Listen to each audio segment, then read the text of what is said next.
My name is Abigail Sterling, and I was 30 years old when my father finally said what my family had spent years making me feel. My father called me uneducated trash and screamed, "Get out, you low life." The words cracked across his birthday dinner and every fork stopped moving. My brother leaned back with a satisfied smirk as I picked up the leather bag beside my chair. He thought it held a cheap laptop and unfinished freelance sketches. He had no idea it contained the final rescue agreement for the company he was quietly destroying.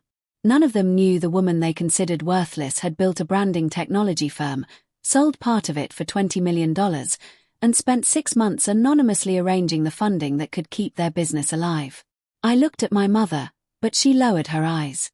My father pointed toward the door as if removing me would erase every uncomfortable truth I represented. I could have opened the bag, placed the documents on the table, and watched their expressions change. Instead, I closed the clasp, met my brother's grin, and smiled coldly. Fine. I walked out without begging, crying, or explaining. Behind me, my father announced that I would come crawling back once real life taught me a lesson. He was wrong. The next morning, his board received one email. His bank froze a credit line and my brother discovered that the numbers he had buried were no longer buried. Before I tell you what he said and what happened after I walked out, tell me, what time is it for you right now? Where are you watching from and what is the weather like there? I'm curious to see how far this story will travel. The man at the head of that table was Victor Sterling, founder of Sterling Heritage Group, a regional home furnishing company whose glossy catalogs made our family look warmer than we had ever been. My older brother, Ethan, had been named Chief Operating Officer 3 years earlier, not because he had earned it, but because my father believed a son with a business degree looked safer than a daughter who had left college. My mother, Mary Ann, had mastered the art of surviving conflict by pretending silence was neutrality. For most of my life, those 3 people had agreed on one version of me. Talented enough to be useful, reckless enough to dismiss, and insufficiently educated to be respected. I did leave college, but not because I was lazy. During my final year, I designed a consumer response model that could predict which visual campaigns would convert attention into sales. My father called it coloring with spreadsheets. When I asked him for a small loan to turn the model into a business, he laughed and offered to pay my tuition only if I changed my major and came to work under Ethan. I refused. He cancelled the support he had promised, told relatives I had dropped out because I could not handle serious work, and watched me move into a room above a 24-hour laundromat. That room became the first office of away.This North, the company I built with my closest friend, Celeste Park. She wrote code while I developed the brand strategy engine and sold our first contracts. We worked through power outages, rejected pitches, and months when dinner came from vending machines. I kept one habit from those years. After every humiliating call with my family, I recorded a private voice memo instead of answering in anger. Some were only 30 seconds long. Others were confessions I never intended anyone to hear. One day, I whispered in the oldest recording, "They will need the thing they mocked, and I will have to decide what kind of person I want to be when that day comes." 7 years later, away.This North was profitable in 6 markets. A global communications group bought a controlling stake, and my share of the transaction was $20 million after taxes and obligations. I retained voting rights, a board seat, and ownership of the core technology. I did not buy a mansion or flood social media with photographs. I paid my team, invested carefully, and continued living below the image my family considered impressive. Their contempt became useful camouflage. Then Sterling Heritage began failing. Ethan had opened 5 expensive stores based on inflated projections, signed contracts with vendors connected to his friends, and concealed weak sales by shifting revenue between quarters. Victor guaranteed part of the expansion debt with personal assets. By the time their bankers understood the risk, hundreds of employees were exposed. My father did not call me. He approached Asterlane Capital, a private investment vehicle whose founder he had never met. Asterlane was mine. I had not created the fund to trap him. I created it to invest in overlooked companies with strong workers and weak leadership. Sterling Heritage fit that description painfully well. Its craftspeople, warehouse crews, drivers, and store managers had built real value while Victor and Ethan protected their pride. Over 6 months, my legal team conducted due diligence through formal channels. We prepared a $12 million rescue package tied to 3 conditions: an independent audit, professional management, and the removal of any executive found to have falsified information. The documents in my bag at dinner were the final term sheet. I had planned to reveal myself after the cake was cut. I imagined my father being shocked, then perhaps proud. That fantasy embarrassed me now. From the sidewalk outside his house, I called Celeste. She answered before the second ring. I told her exactly what had happened. She did not comfort me with empty words. She asked one question. Do you still believe Victor and Ethan can be trusted with your money and those employees' futures? I looked back at the dining room windows. Their silhouettes moved behind the curtains, already continuing the celebration without me. No, I said at 10:17 that night. I instructed our attorneys to withdraw the unsigned rescue offer. I also authorized them to deliver every material discrepancy uncovered during due diligence to Sterling Heritage's independent directors and lending bank. That was not revenge manufactured from nothing. It was the truth released without the protection I had been preparing to give them. Before sleeping, I played one of my old voice memos. In it, my younger self was crying after Victor had called my first client a pity contract. I listened until the recording ended, then deleted it. I was no longer collecting proof that they had hurt me. By morning, they would be collecting proof of what Ethan had done. At 6:42 the next morning, my phone began vibrating across the hotel nightstand. The first call came from my mother. The second came from a number I recognized as Sterling Heritage's main office. The third came from Ethan, followed by 6 messages that moved from confusion to accusation in less than 4 minutes. Did you do something? He wrote, call me now. Then you have no idea what you're interfering with. Finally, Dad says this is your fault. I showered, dressed in a navy suit, and let every call go unanswered.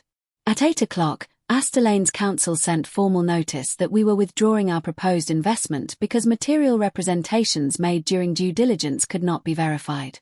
At 8:12, the bank suspended Sterling Heritage's revolving credit facility pending review.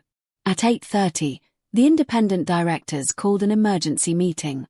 By 9, the company could no longer pay several vendors without board approval.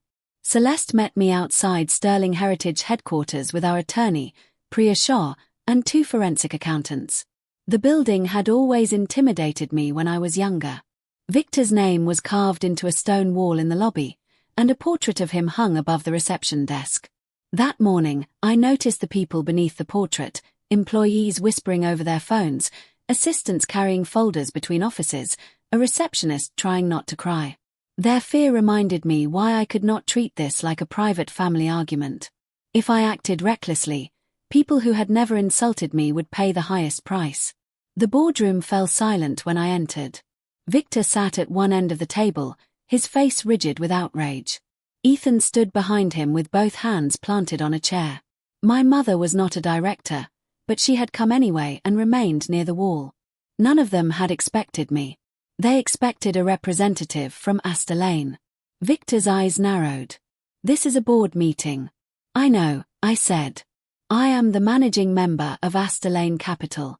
For 1 second, no one moved. Ethan laughed, but it came out too loudly and died too quickly. Victor looked toward Priya as if waiting for her to correct me. She placed the ownership documents on the table and confirmed my authority. Then she distributed a second packet, Latti's North's acquisition announcement, my retained equity disclosures, and the audited statement showing the $20 million proceeds from my sale. My father did not look impressed. He looked betrayed, which was almost unbelievable. You hid this from us. You never asked what I built, I replied. You only asked when I planned to become respectable. Ethan grabbed the due diligence report and flipped through it. His confidence weakened as he reached the highlighted pages. Our accountants had found revenue recorded before products shipped, marketing expenses routed through a consulting company he secretly owned, and nearly $900,000 in personal travel, club memberships, and renovations labeled as expansion costs. Worse, he had sent altered reports to the bank while certifying that the figures were accurate. He threw the packet down. These are accounting differences. One of the independent directors, a retired judge named Helen Cross, corrected him. No, these may be fraud. Victor turned on me. You came into my company pretending to help, collected private information, and then attacked us because of one argument. I had expected anger, but his choice of words clarified everything. He still believed the insult was the problem, not the conduct it revealed. The review began 6 months before last night. I said, your executives supplied these records voluntarily. I was prepared to invest despite the losses because the underlying business can survive. I was not prepared to invest after the chief operating officer falsified information and the chief executive defended him. I defended my son, Victor snapped, and sacrificed everyone who works here. That landed harder than shouting would have. Several directors looked away from him. Ethan began insisting that Victor had approved the aggressive accounting. Victor denied it. Their alliance cracked in front of us. Each man suddenly more interested in surviving than protecting the other. The board voted to place Ethan on immediate administrative leave and authorize a forensic audit. Victor retained his title temporarily, but lost unilateral control over finances. The bank demanded additional collateral and warned that any further misrepresentation would trigger default. Astor Lane would not restore the rescue offer, but I proposed limited emergency financing for payroll under direct board supervision. The money could not be used for executive bonuses, legal defense, or payments to related vendors. I would protect the employees without protecting the people who created the crisis. Victor refused before the motion was even discussed. I will not let my daughter seize my company. Helen answered him. Then your company may not exist in 30 days.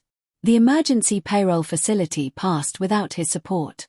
As we left, Ethan followed me into the hallway. The smirk from the night before was gone. You planned this, he said. No, I told him. I planned to save you. You planned the part that destroyed you. He reached for my arm, but Priya stepped between us. Employees were watching through glass office walls. Ethan lowered his hand and leaned close enough for only me to hear. I'll make sure everyone knows what kind of person you are. I believed him. Shame had never made my brother honest. It had only made him dangerous. When the elevator doors closed, my phone displayed a notification from an industry blog. An anonymous source was already claiming that a vindictive former student had targeted Sterling Heritage after being rejected by her family. The next battle had begun before we reached the lobby. By noon, the anonymous article had been copied across 3 business forums. It described me as an unstable college dropout who had used family connections to obtain confidential records. It claimed Astor Lane existed only to conduct a hostile takeover and suggested the Latty's North sale had been exaggerated. The article never mentioned Ethan's altered bank reports. It did not mention the rescue package I had prepared or the payroll facility I had offered. It turned a documented corporate crisis into a story about a bitter daughter seeking attention. Celeste traced the first tip to a public relations consultant who had recently received payment from one of Ethan's hidden vendors. Priya advised me not to respond immediately. Facts are strongest when they arrive in the right order, she said. Let them commit to the lie before we show the evidence. Waiting felt unbearable. I had spent years being silent while my family defined me. And now silence looked like surrender. That afternoon, I was scheduled to lead Latty's North's final presentation to Meridian Global, the largest potential client in our history. Their executives had flown in to decide whether to license our technology across 22 countries. If the online accusations frightened them, the contract could disappear and dozens of jobs I had created would be affected. 10 minutes before the meeting, Victor called from a private number. I answered because I wanted to know how far he would go. Withdraw the audit request, he said. There was no greeting. Restore the original funding, release a statement that this was a misunderstanding, and I will tell Ethan to stop speaking to reporters. You are admitting he is behind it. I am telling you how families settle things.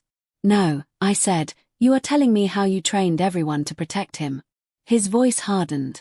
Do not confuse money with education. You got lucky once.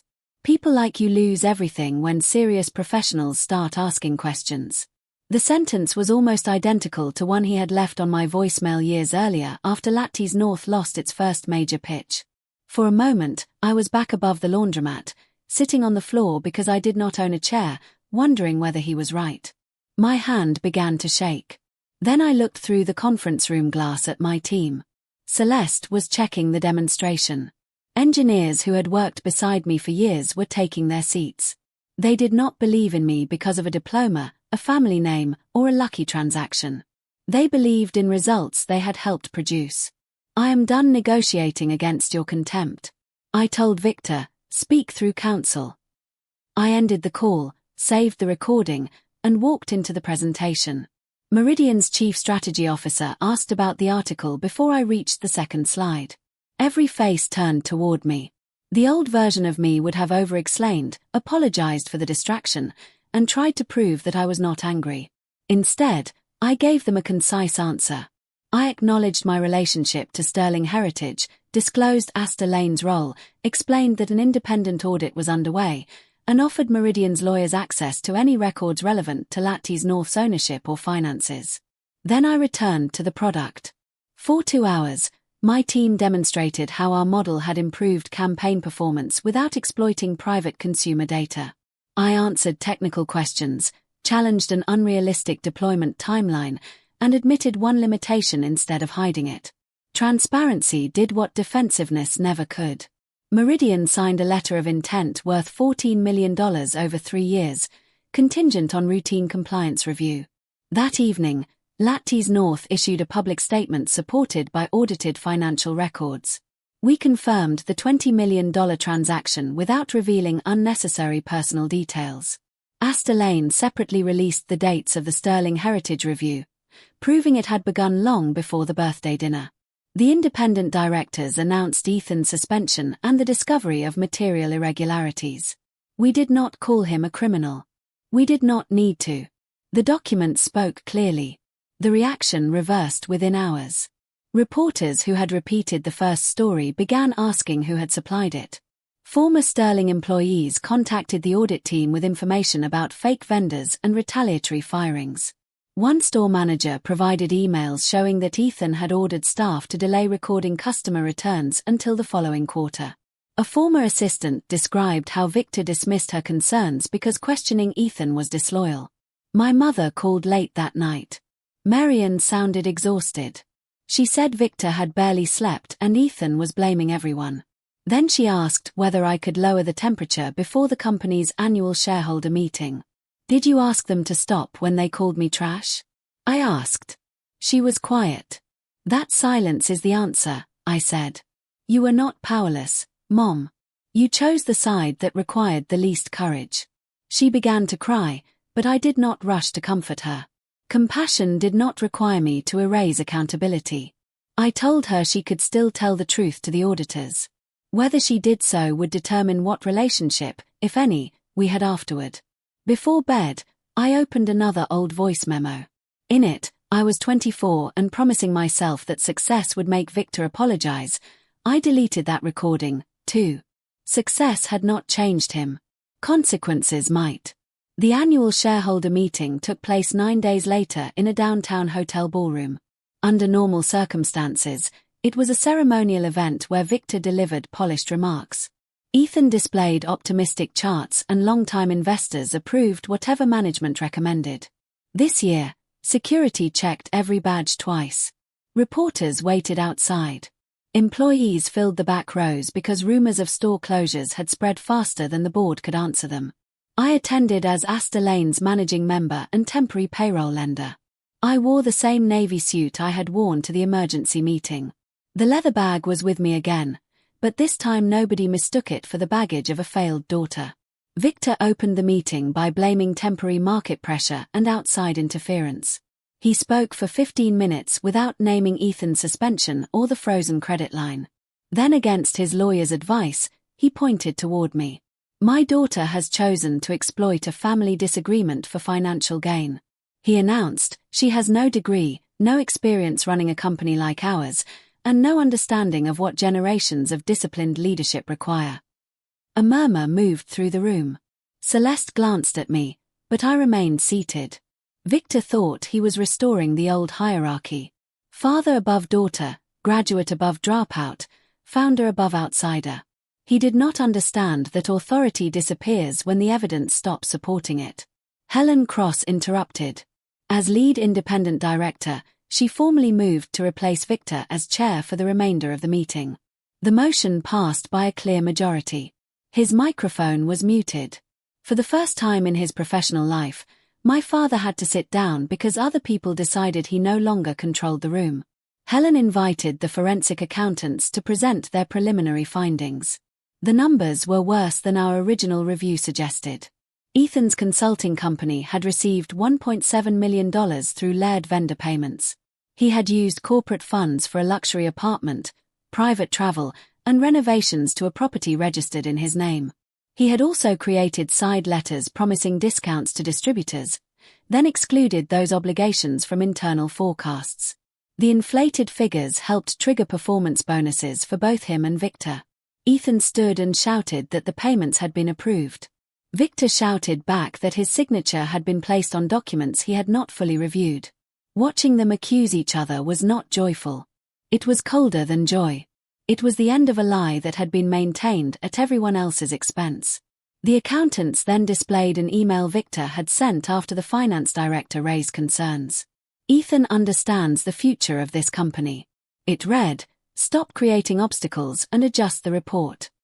Victor might not have designed the scheme, but he had protected it. His favoritism was no longer merely cruel parenting. It was failed governance with a dollar amount attached. Helen announced 3 recommendations. Terminate Ethan for cause, refer the evidence to federal and state authorities, and remove Victor as chief executive pending a shareholder vote. She also recommended pursuing restitution and clawing back improperly awarded bonuses. Victor asked for the microphone again. This time, his voice had lost its theatrical confidence. He looked directly at me. "Abigail, tell them you will fund the company. Tell them this can be resolved." The room became so quiet that I heard a camera shutter near the door. This was the moment I had imagined in different forms for years. In my angriest fantasies, I humiliated him exactly as he had humiliated me. In my kinder fantasies, he apologized and I saved him. Neither fantasy fit the truth. I offered funding, I said, standing. It, snorts, required an independent audit and accountable management. You rejected those terms because accepting them meant admitting I had built something valuable and Ethan had damaged what you gave him. I will not use $20 million to purchase the respect you should have given me for free. Ethan pushed past a security officer and faced me. You think selling some software makes you better than us? No, I think telling the truth makes me safer to trust. He accused me of setting him up, stealing his company, and turning Victor against him. I opened the bag and removed the original rescue term sheet. My signature was already on it. The date showed that I had approved the investment hours before the birthday dinner. I placed it on the document camera so everyone could see the conditions and the amount. I came to that dinner prepared to save this company. I said, you sent me out carrying the proof. The effect was immediate. Employees in the back rows began whispering. Several shareholders who had viewed me as an opportunist now understood that Victor's own conduct had cost them a viable rescue. A reporter asked whether my withdrawal had been personal retaliation. The unsigned offer was discretionary. I answered the disclosure of suspected fraud was a legal and ethical obligation. I will not apologize for either decision. Voting resumed. Ethan was terminated unanimously. Victor was removed as chief executive by 81% of voting shares. His bonus for the previous 2 years was frozen pending recovery proceedings. The board appointed an interim leader and authorized negotiations with Astor Lane for the purchase of healthy divisions if the company could not restructure. As security escorted Ethan from the ballroom, he looked toward Victor, expecting one final rescue. Victor stared at the table. The loyalty that had protected my brother for years vanished when it became expensive. My mother found me in the corridor afterward. She had given the auditors copies of household financial records showing that Victor had moved company reimbursements into personal accounts. Her decision had come late, but it was not meaningless. I should have spoken years ago, she said. Yes, I replied. You should have. She asked whether that meant I hated her. I told her hate was not the issue. Trust was. Trust would require time, honesty, and actions that did not depend on whether Victor approved. Behind us, the ballroom doors opened and employees poured into the hall. Some were relieved, others were terrified about their jobs. Their faces pulled me away from the private satisfaction of the vote. Victor and Ethan had lost their titles. The innocent people still needed a future. My revenge would mean nothing if it merely transferred pain downward. Sterling Heritage entered court-supervised restructuring the following week. Its lenders moved to seize collateral, including the lake house Victor had used to guarantee expansion debt. The board sued Ethan for restitution and investigators issued subpoenas for his vendor accounts. Several luxury purchases were frozen before he could sell them. The business magazines that once praised him as a young visionary now printed timelines of his hidden transactions. Friends who had enjoyed corporate trips stopped returning his calls. Victor experienced a different kind of collapse. His photograph came down from the headquarters lobby. Industry groups removed him from speaking events. The board demanded repayment of bonuses tied to false results. And his personal attorneys warned that defending Ethan could expose him further. He had spent decades teaching me that reputation was earned through titles. In 10 days, he learned how quickly a title vanished when nobody trusted the person beneath it. Astor Lane offered to acquire 3 profitable divisions, assume selected obligations, and preserve 412 jobs. Our proposal excluded Victor and Ethan from management, cancelled related party contracts, and created an employee advisory council. We also established a hardship fund for workers affected by store closures. I was not rescuing my family's legacy. I was rescuing what their employees had built. Despite them, Victor requested a private meeting at his attorney's office. When I arrived, he looked smaller without the company behind him. There was no carved name, no portrait, no long separating us. He asked me to alter the acquisition term so he could remain as a consultant and keep the lake house. No, I said, his face tightened. You would take everything from your own father. I did not sign the guarantees. I did not approve false reports. I did not reject the rescue package. I am refusing to make everyone else pay for your choices. He shifted tactics and said the family would be publicly disgraced. I reminded him that employees had already lost savings, vendors had gone unpaid, and managers had been pressured to lie. His embarrassment was not the greatest harm in the room. Then he said something I had never heard from him. I need your help. The words mattered, but they were not an apology. I told him I would support a settlement that protected my mother's independent retirement account, provided it had not received company funds. I would not protect his house, title, bonuses, or control. Before Astor Lane closed the acquisition, he would issue a truthful public statement acknowledging that he had ignored warnings, favored Ethan over qualified employees, misrepresented me, and rejected legitimate oversight. He also had to cooperate fully with investigators. He stared at me for a long time. You want me to humiliate myself. I want you to stop making other people carry your shame. He signed 3 days later. Ethan refused every opportunity to cooperate. He posted angry videos claiming that I had bought witnesses and manipulated the audit. Each new accusation gave investigators another statement to compare with the records. His fiancée ended their engagement after learning that her name appeared on a credit card paid by a fake vendor. His private club revoked his membership. Eventually facing overwhelming documentation, he entered negotiations through a criminal defense attorney. Mary Ann moved out of the family home before it was sold. She began therapy and provided a complete statement to the board. I helped her find an apartment, but I did not invite her into my daily life. Assistance was not the same as restored intimacy. The acquisition closed 6 weeks after the birthday dinner. At the employee meeting, I did not tell the story as a daughter defeating her father. I explained the new structure, the preserved jobs, the ethics hotline, and the profit-sharing plan. When the applause came, I thought of the laundromat room and the voice memos I had used to survive. I had wanted my family to witness my success. Instead, hundreds of workers witnessed what I chose to do with it. That difference mattered more. 1 year later, The 3 divisions we acquired were profitable again. We renamed the combined company Northline House, not after me and not after Victor. The new name belonged to the people moving forward. Customer complaints fell. Employee retention rose, and the first profit-sharing payments went to warehouse crews, drivers, designers, and store teams who had endured the collapse without causing it. Lattice North's agreement with Meridian also expanded, making the $20 million sale look less like the peak of my life and more like the beginning of what disciplined work could create. Ethan pleaded guilty to 1 count involving fraudulent bank statements and agreed to repay a substantial portion of the diverted money. He received a prison sentence followed by supervised release, and the court barred him from serving as an officer of a public company during that period. The sentence did not erase what he had done, but it ended the family tradition of calling consequences cruelty. For once, his last name could not negotiate reality away. Victor sold the family house and lake property to satisfy guarantees and settlement obligations. He moved into a modest condominium and lost the social circle that had gathered around his authority. His public statement remained online. It included the words he had resisted most. I dismissed my daughter's work because it challenged my beliefs about status and education.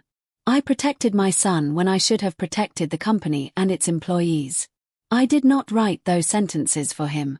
I rejected the first 3 drafts until his words became specific enough to be honest. He sent me a letter after Ethan's sentencing. There were no excuses in it.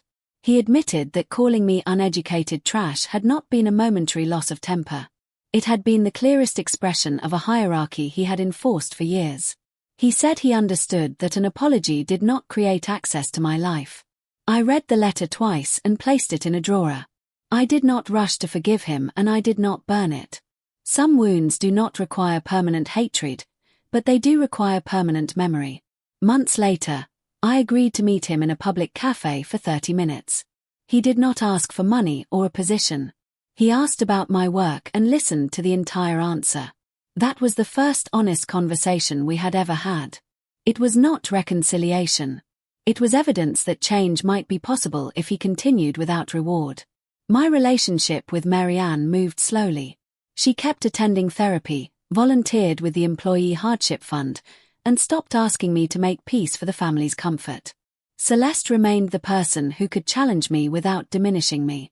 When Northline House opened a training program for employees without college degrees, I named the scholarship after no one. Education mattered deeply to me, but I had learned that education was larger than a credential. It included skill, curiosity, accountability, and the courage to correct what pride had broken. On the anniversary of the birthday dinner, I found the last voice memo on my phone. My younger voice said, "I want them to regret underestimating me." I understood her. She had needed that dream to survive, but regret alone was too small for the life I had built. Victor lost his company, his properties, and his public authority. Ethan lost his career, freedom, and stolen money. They paid a real price. Not because I invented suffering for them, but because I stopped standing between their choices and the consequences. I deleted the recording. That night, I carried the same leather bag into a Northline board meeting. Inside were plans for 2 new employee-owned locations. No rescue agreement, no secret proof of my worth. I no longer needed a dramatic reveal to know who I was. My father had ordered an uneducated lowlife out of his house. The next morning, he discovered that the daughter he discarded had been the only person prepared to save everything he valued. By the time he learned to respect me, I had learned something more important. Respect that must be purchased with silence is not respect. Family loyalty without accountability is only permission. And the most satisfying revenge is not destroying people who hurt you. It is refusing to destroy yourself to protect them. So tell me honestly, if you had been holding that rescue agreement at the dinner table, would you have opened the bag and saved them, or walked out and let the truth arrive the next morning? We hope this story gave you something meaningful to think about after the ending. Everything in this video is fictional and created only for entertainment and educational purposes. Your bit reminds you that when someone betrays your chest, the goal is not to become bitter forever, but to become wiser, stronger, and more careful with the people you allow close to you.